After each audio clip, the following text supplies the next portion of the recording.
Welcome to the Deconstructing Data podcast and live stream. I'm Jessie, Lizak, fractional CMO at BDEX, along with David Finkelstein, BDEX's founder and CEO. What's new, David? I don't know, Jessie, what's new with you? I like this new look where I'm trying to figure out, like, how did you get this view of you where you're not just like a talking head like me. It's like you're sitting at a desk. Right? I like I that. wish I could show you the camera, but I'm like, how do I put the camera on the camera?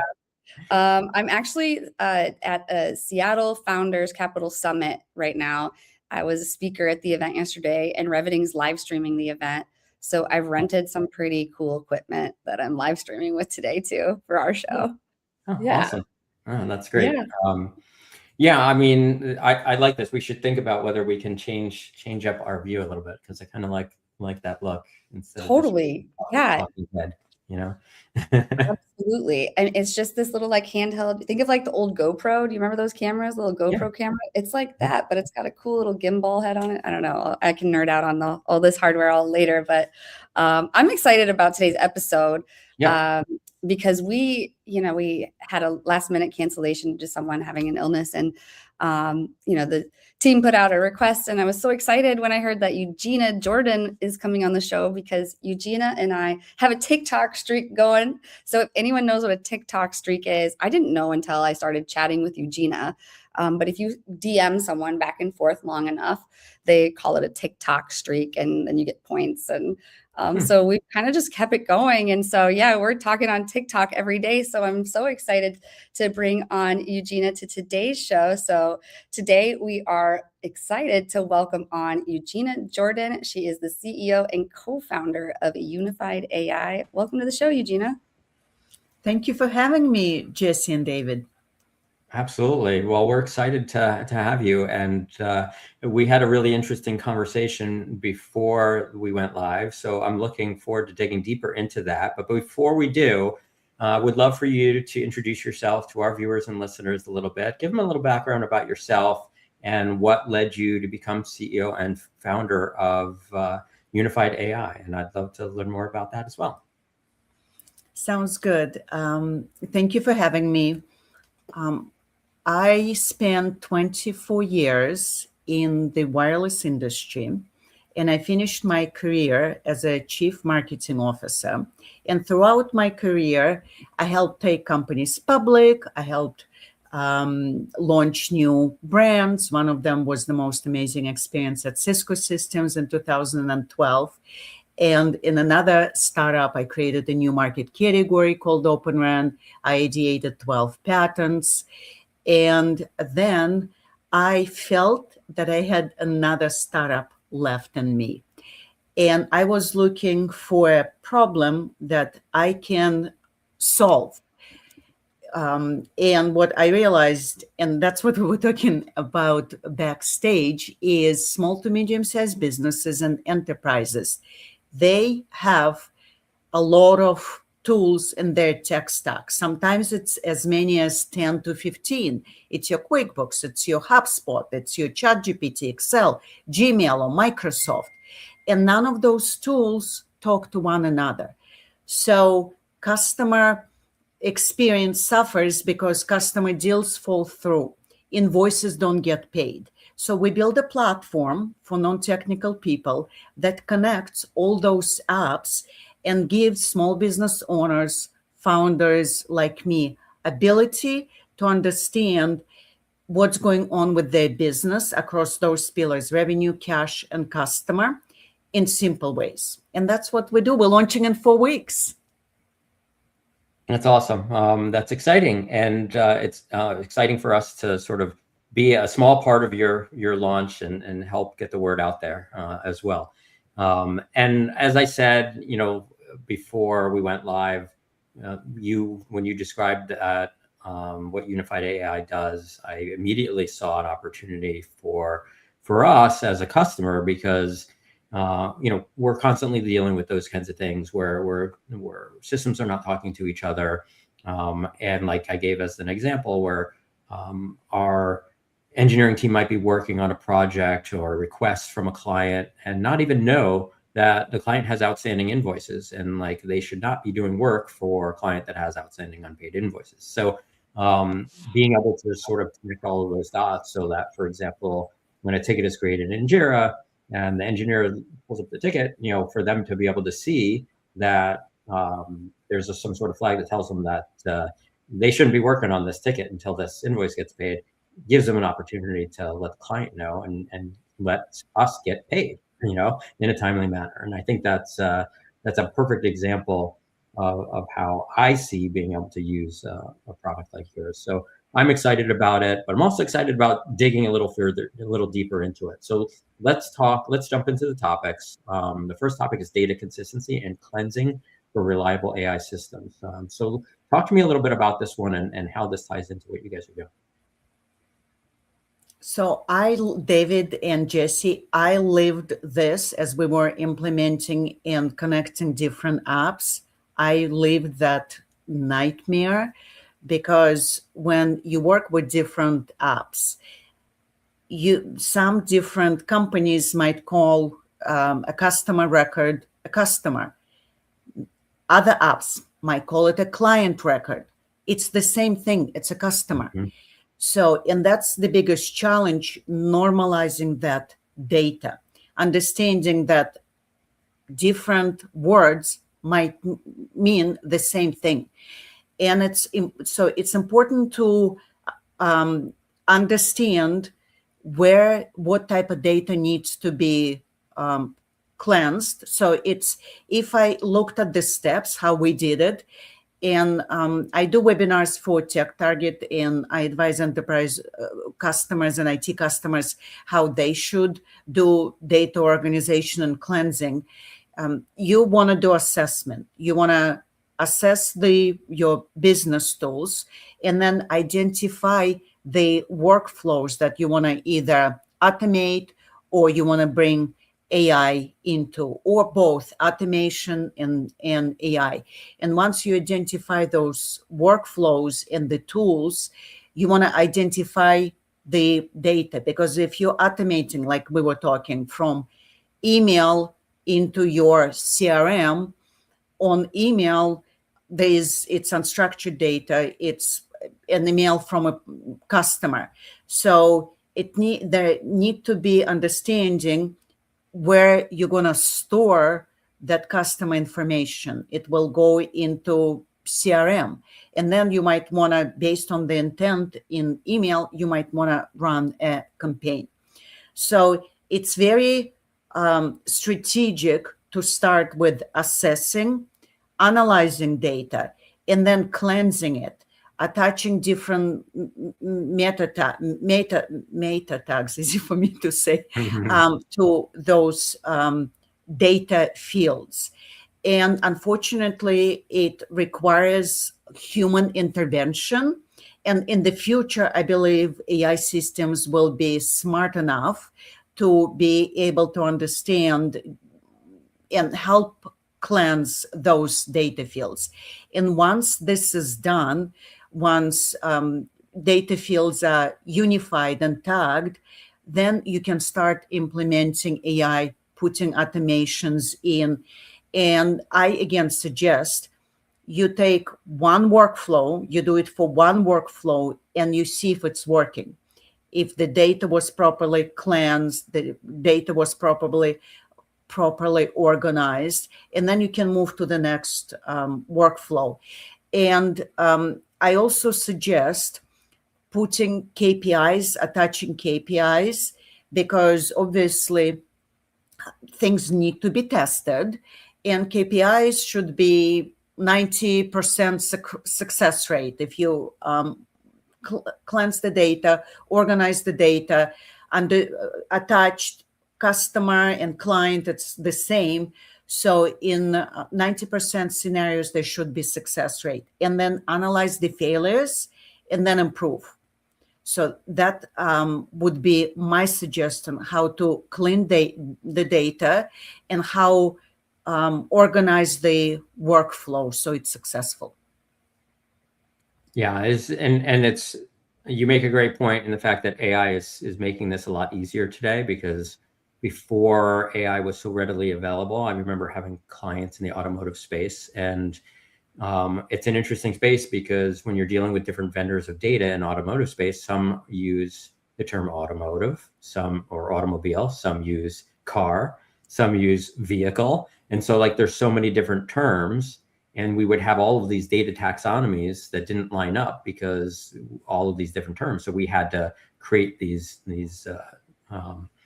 mapping to enable our systems to be able to communicate with each other. But today, like most recently, like we've built an AI interface to data segments where you can literally type in, I'm looking for data segments relating to BMW automobiles, and it'll find all of those segments that are labeled as car or vehicle, just because the AI has the knowledge to understand automobile, car, vehicle. They're all the same. So it's definitely come to a point now where data cleansing and being able to create consistency in data is a lot easier because of AI. This was a lot more challenging in the past. Definitely. Mm-hmm. Yeah. What would you say is the most like actionable advice you could give to a small to medium sized business or even an enterprise that is getting started with a data cleansing project? Like, what do they need to do to make that happen? And maybe that gets us into the next topic, which is structured versus unstructured data. But what actionable advice would you give them? It's a really good question, because bringing AI for the sake of AI, because AI is everywhere right now, generative AI. It's not the right way of doing things. So you need to, I'm going to go back, you need to identify workflow. Like, for example, David said, let me build on that workflow. You're searching for BMW cars, and it will come up. So, and the workflow might be find the BMWs certain year with the recall, so you can email customers on the recall. So, and then see how many customers came to the dealership for the recall. So this is a workflow. So you cleanse the data, because some of those records, if they especially 10 years old, they might be using different terminology.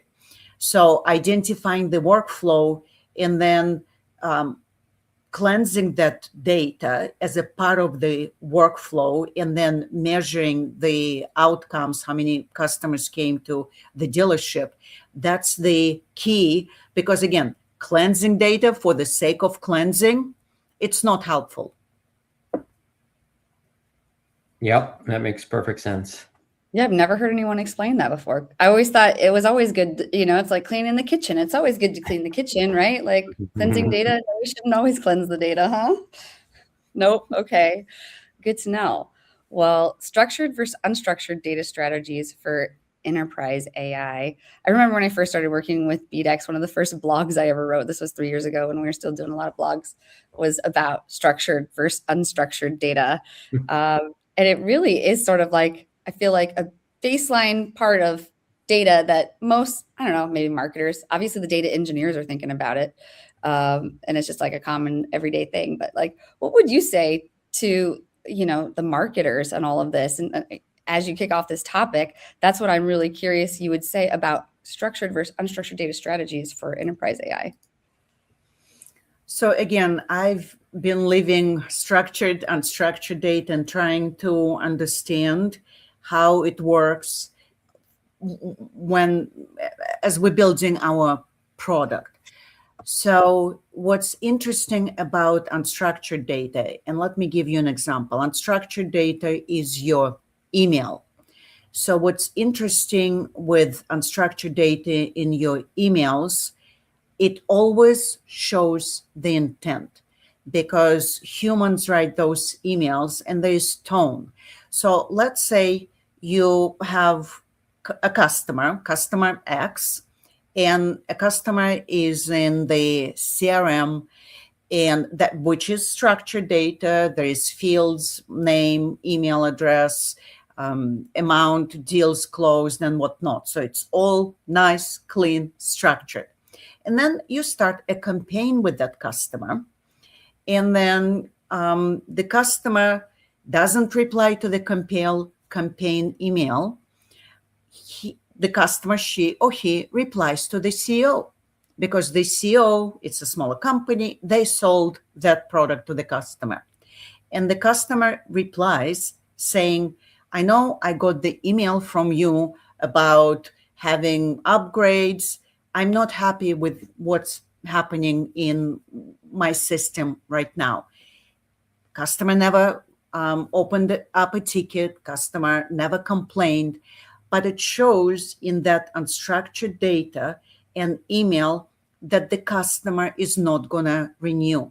And it didn't come to the email that goes into the CRM. He didn't reply, or she didn't reply to the campaign.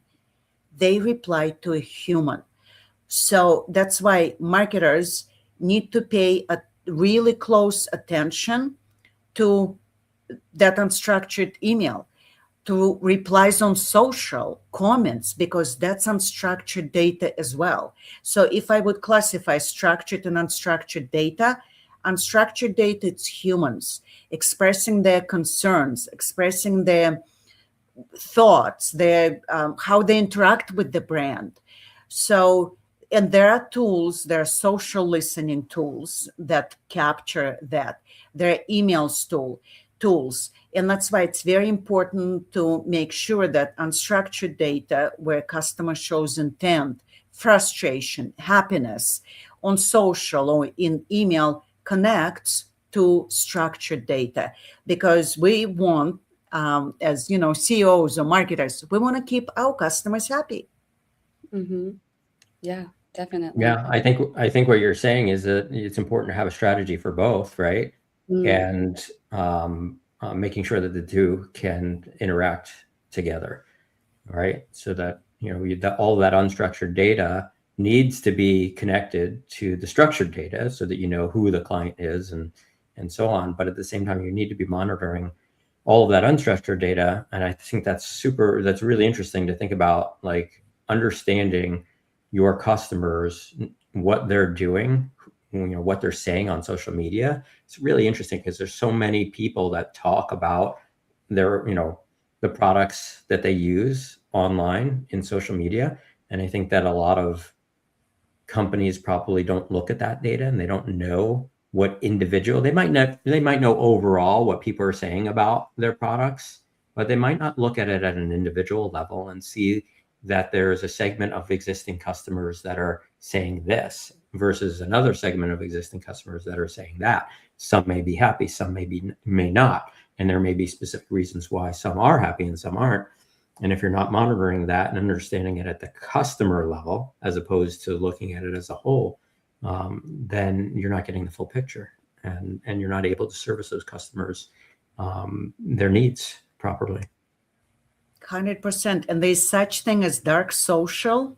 Mm-hmm. So it's when a customer takes a screenshot of something and then puts it in Teams message or in Google chat to another customer, and that could not be captured. So, but that dark social could affect decisions.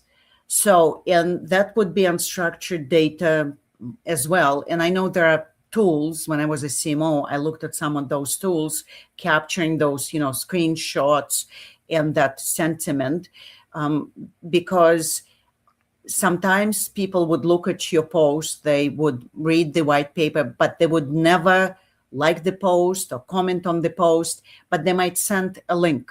They might take a screenshot.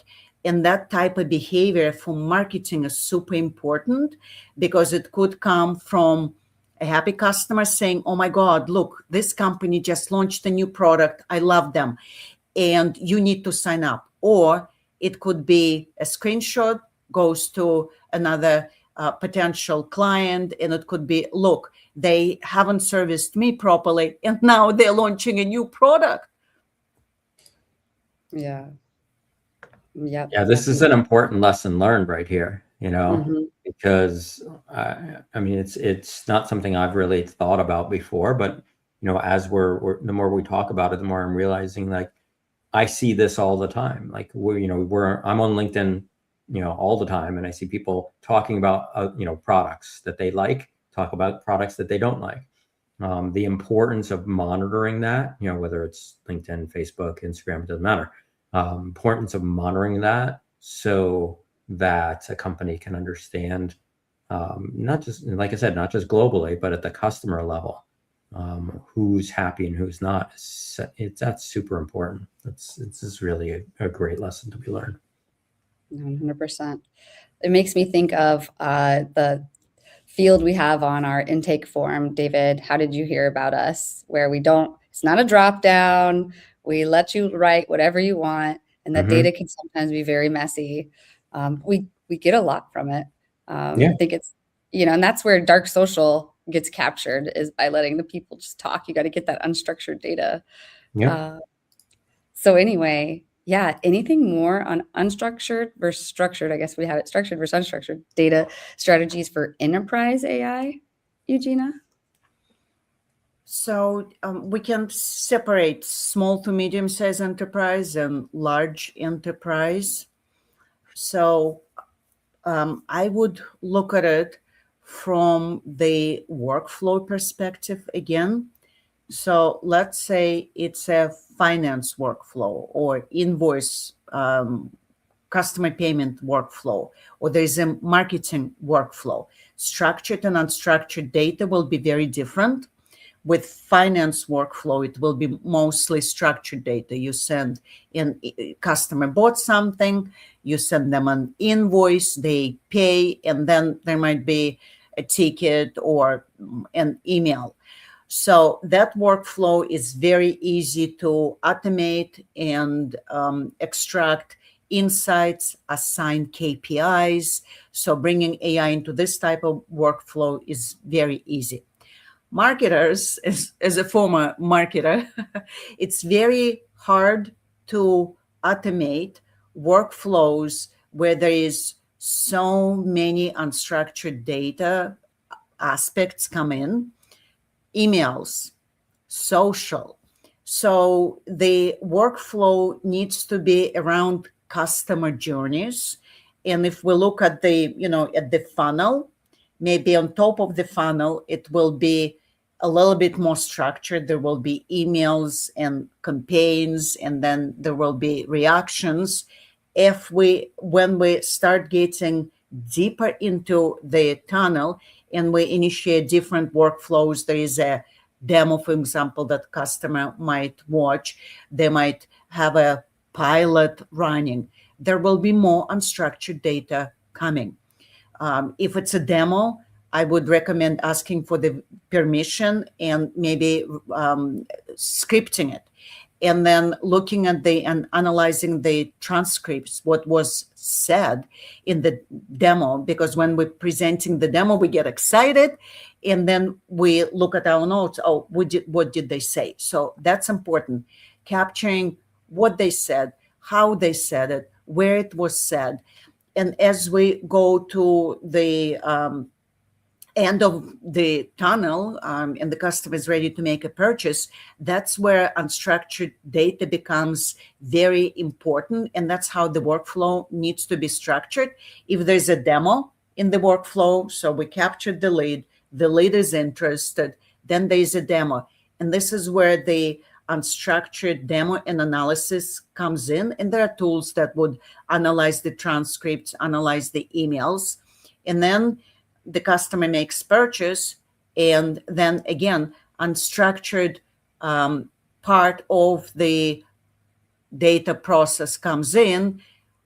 What did they say on social? If we send them the survey, what was in the survey? So it all depends on where the customer is in the journey, in part of the funnel, and what the workflow we're initiating with this customer.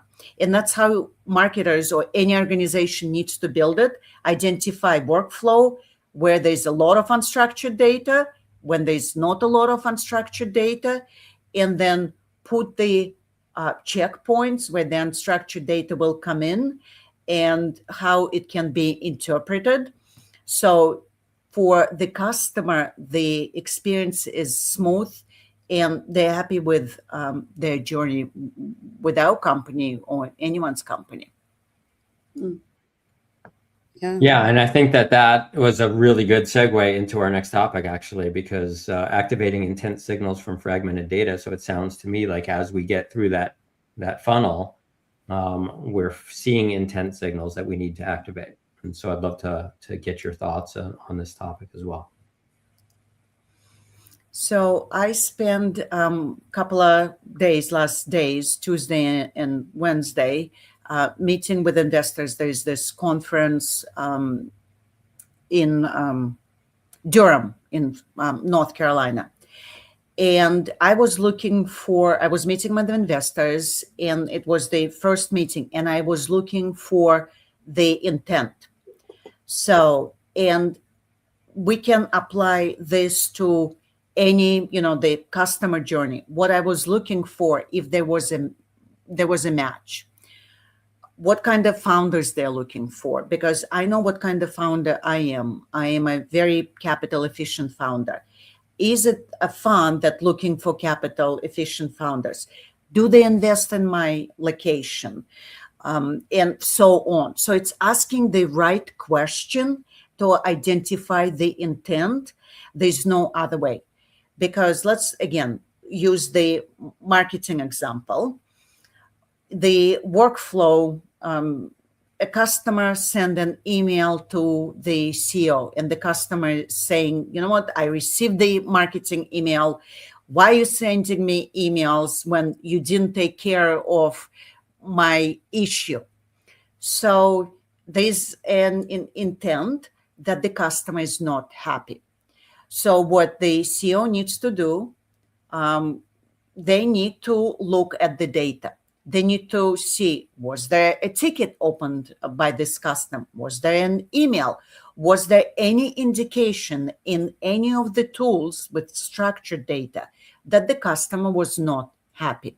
So once this data is collected, a CEO could email back and ask and say, did you open a ticket? I wouldn't email, because when the person is upset, you want to call them and ask them.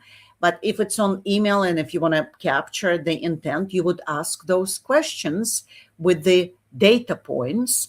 And if you get on a phone or on a video call, it's much easier to gather the intent, like I was doing in Durham yesterday, asking those questions, listening, and then asking another question, and then determining if there was a match.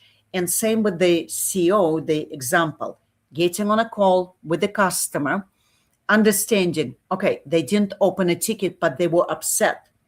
Did the ticket get lost? Or they didn't open the ticket and they were just stewing. So asking those questions, not blaming, understanding, and recording those notes, because that intent in a customer email, in a customer conversation, could showcase that there might be an issue with the product. Because if there is an issue with one customer, it might not be an isolated issue.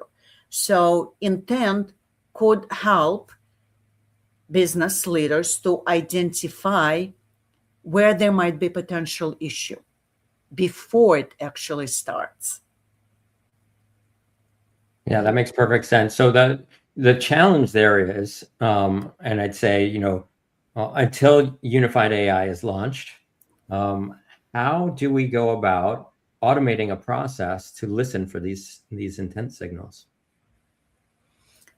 So there are obviously tools like Gmail. So the Gmail and Gemini, and probably Microsoft. I use Google Workspace because we're Google startup, so we use their tools. There's intent on top of the email.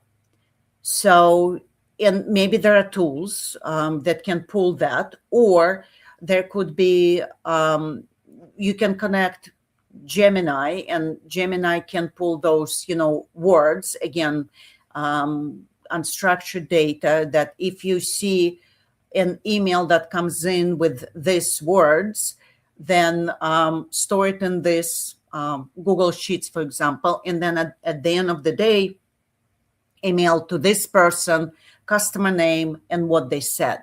So that could be automated with AI tools and automation by looking at keywords that we identify. Yeah, I got to look at Gemini for that, because I use Outlook right now for my email, and I'm super underwhelmed, I should say, with how their Copilot works with email. It's like, so far, the only thing I can see that it does is write emails for you, but I haven't really found a way for it to read my emails and find things for me the way that you're describing that Gemini can do. So I'm going to take a look at that. Yeah. Until I can become a YOUnifiedAI customer, you know. Yeah, definitely. When did you say it's launching? 4 weeks. We got accepted to go to Startup Grind as one of the 150 startups. So we'll be there last week of April, launching our company. We're freezing the code on April 15. So everyone is working really hard. I was reviewing UX design today, final, design. So in 4 weeks, we're launching. Awesome. Scary, exciting. Yeah. Yeah. That is exciting. It is exciting and scary at the same time. I know the feeling. Yeah. You're going to be great. So will you get to go pitch at this event? Is that what it is? Nice. Yeah. So I think at this event, it's we're pitching for 60 seconds, and it's okay because I've pitched last year at MIT 90 seconds. And then we got selected as 100 of innovators to go back to California and pitch at Venture Summit. And it's actually 3 minutes, which is super generous. Yeah, awesome. Great. Cool. Yeah, I'm at an event right now, and that's the majority of what they're doing is you get to see all these founders go up there and make their pitch. And I kind of wish it was down to 60 seconds or 90 seconds. But okay. How is it 5 minutes? No, they've been going about 15 minutes. Oh, wow. Yeah. Yeah, it's long. Yeah. But, people are asking questions, and that's mainly why. So they get their pitch. Yeah.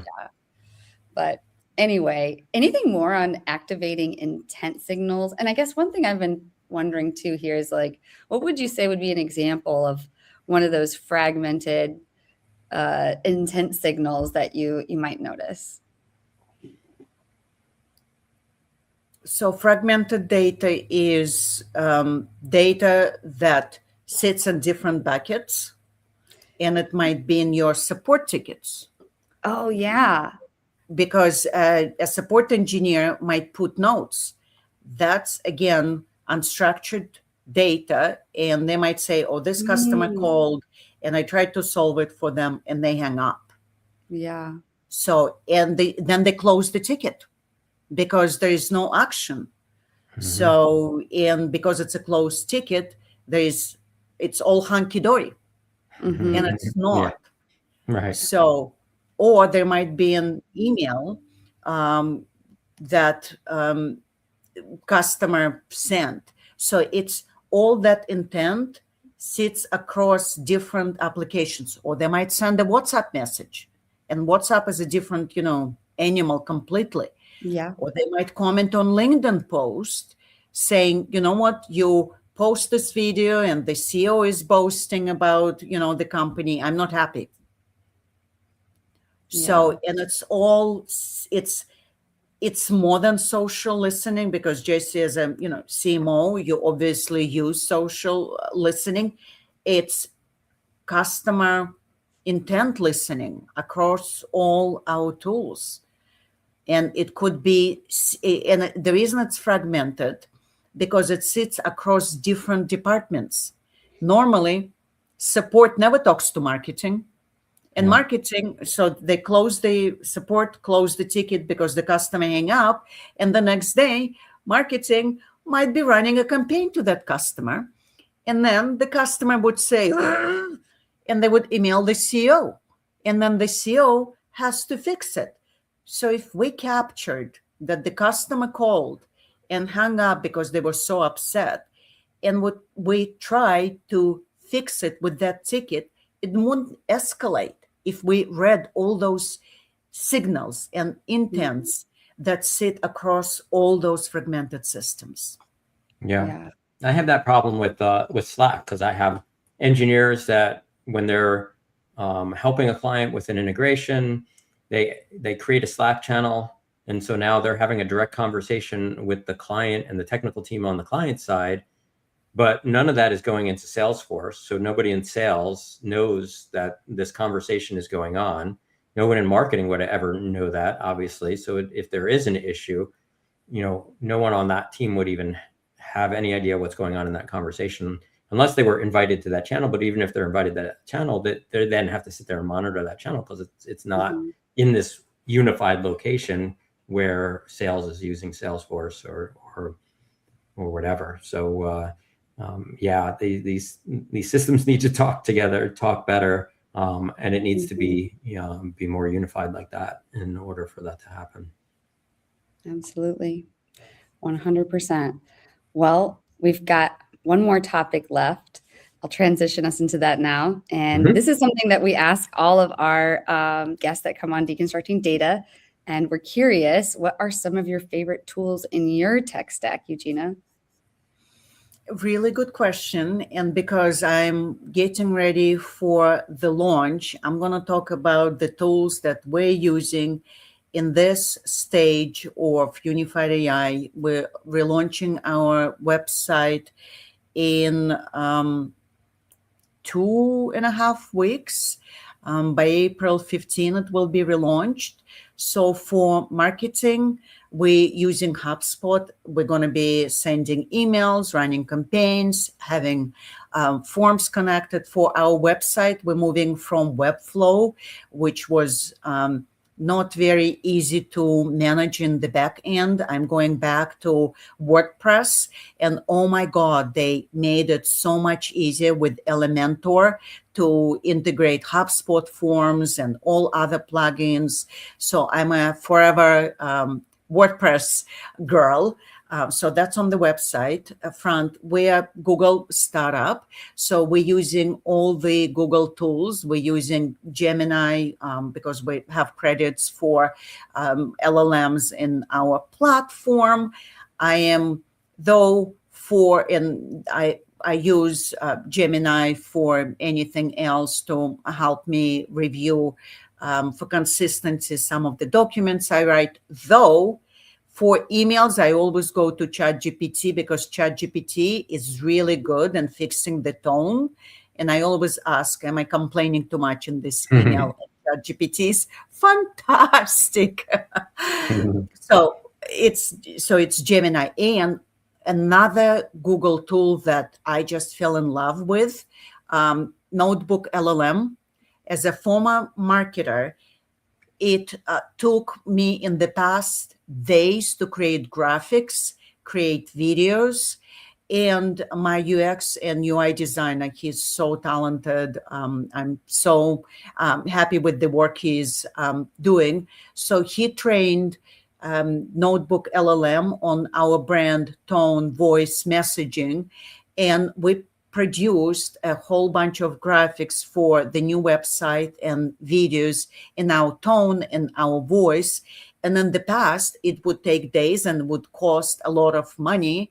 And now Notebook LLM creates us this fantastic brand assets. So I'm truly, truly addicted. That's good to know. That's one I haven't tried yet. So I'm going to have to check that out. I made a note of it.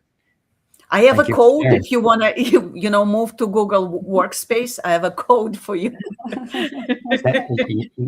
Send us the code. I'll check it out for sure. Yeah, definitely. Awesome. Well, we appreciate you sharing that with us today. That was excellent. Yeah, absolutely, Eugina. Really appreciate this. And I guess, in closing, would you like to let listeners know how they can reach you? Absolutely. So Jessie already mentioned we're on TikTok. Eugina Startup Founder, it's my TikTok channel. I post about AI and what it means for founders. Like, for example, the news yesterday, not yesterday, from a couple of days ago, Apple not allowing vibe coding apps into the Apple Store. It's very important for founders because they need to rethink their App Store strategy. So I post things like that. So TikTok, Instagram, I post some fun reels there, experience, and a little bit side of me. LinkedIn, obviously, I have the largest following across from other channels on LinkedIn. And I post different things on there. I have a YouTube channel I've been growing, and I'm excited that I posted something about Microsoft Health because they announced it 2 weeks ago, and Microsoft Copilot commented, so my following shot up. So I post AI videos on there as well. So all the regular channels, Eugina Jordan, picture, my face. And I appreciate people connecting with me, commenting on my videos, because I'm a one-woman show right now. I produce these videos, and here I edit them with Opus Clip. Oh my God, that's another tool. I love Opus Clip. Yeah. Incredible. Like, I can edit YouTube videos in there. I can edit TikTok videos. Like, I swear by Opus Clip. I tried other tools, and there's like, I'm forever Opus Clip girl as well. So, but that's where they can find me: LinkedIn, YouTube, TikTok, Instagram. Amazing. Awesome. Eugina, this has been a wonderful conversation. Thank you so much for joining us today. I learned a lot. I hope all of our listeners and viewers did as well. And I look forward to following you and communicating with you more in the future. So thank you again for joining us. Yes. Thank you for having me, David and Jessie. That's been a lot of fun, and nice to see you, Jessie, because we're going to keep that streak going. We are. Yeah, we're going for 100. We're almost there. All right. Well, yeah, thank you both so much. I'm going to go ahead and close us out with our video. See everyone next week. So audience members, we want to invite you to get powered by BDEX. Build authentic connections with your audience and drive unprecedented engagement. So just imagine harnessing the power of AI to craft your audiences that truly resonate with your brand, ensuring that your marketing is hitting the mark every time. We want to bring you closer to those marketing goals, and we're eager to guide you. So just visit bdex.com. You can click on the Talk to an Expert button and get powered by BDEX. Deconstructing Data is the show that makes data make sense. Every Thursday, David Finkelstein and myself, Jessie Lizak, sit down with industry experts to unpack how data really drives marketing. We do this in plain language anyone can understand. If you want real insights, real conversations, and zero jargon, tune into Deconstructing Data live on LinkedIn every Thursday at 4:15 p.m. Eastern Time.